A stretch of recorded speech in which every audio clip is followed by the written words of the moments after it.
Bernice and I guess we're both quite lucky to have never experienced extreme hunger.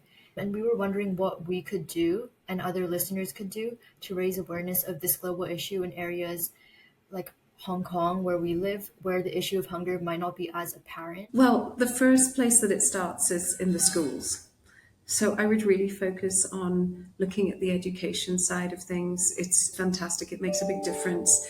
Even small things that you do can elevate the knowledge of global hunger. We have a lot of resources that we can share with you, but putting it into a curricula so that other students are aware is the first step.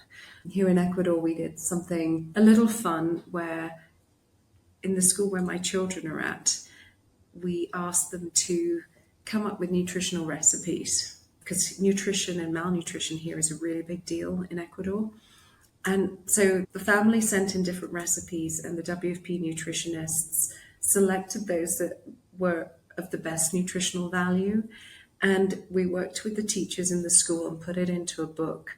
And in the book, it also talked about global hunger and hunger in Ecuador, so that when you're looking at the recipes, you're learning a little bit, right, as you go through. And they then ran sessions throughout the school to help kids understand the different levels of hunger and nutrition.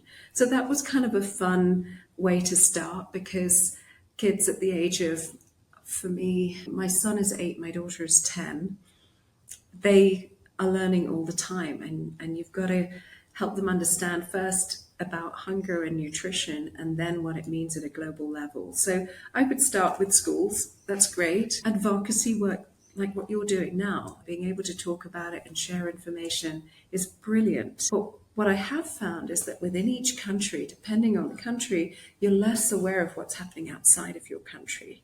So bringing that knowledge in, I would think about social media. It's very powerful these days, and bringing snippets and making it accessible, translating it. We got to do better at translation, I feel, because apart from the 6 official languages of the UN, we want to make sure that all our literature and information is translated into local languages, into local dialects, so that everyone can read, can understand.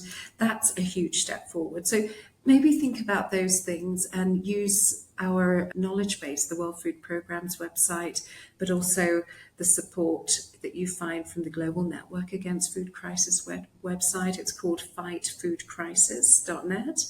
And there's a lot of information there. And I'm really happy to connect you to our teams to get some ideas of some of the things that have been done in other countries to raise awareness. Right. I really agree with your point of starting from a young age, as in this kind of awareness of the global issues and like these issues that other people are facing has to be fostered from a really young age. So last but not least, what's one piece of advice that you give to young people who are hoping to do something to contribute to this cause of alleviating hunger? My one piece of advice would be that while this is a huge issue and the numbers are really, really daunting, and we're talking about millions, right? But for the young people who are interested in supporting, every little counts. I think that's my advice. Every tiny action, every little contribution. And contribution, I mean, Bernice, for me, that's knowledge. You know, just learning about it and thinking about how do I put this into practice in my daily life is the first step forward. And that's what really counts. Don't get daunted by the big numbers. It's the small actions of every single person all together that makes a difference. Person on this planet did something that can make a huge impact.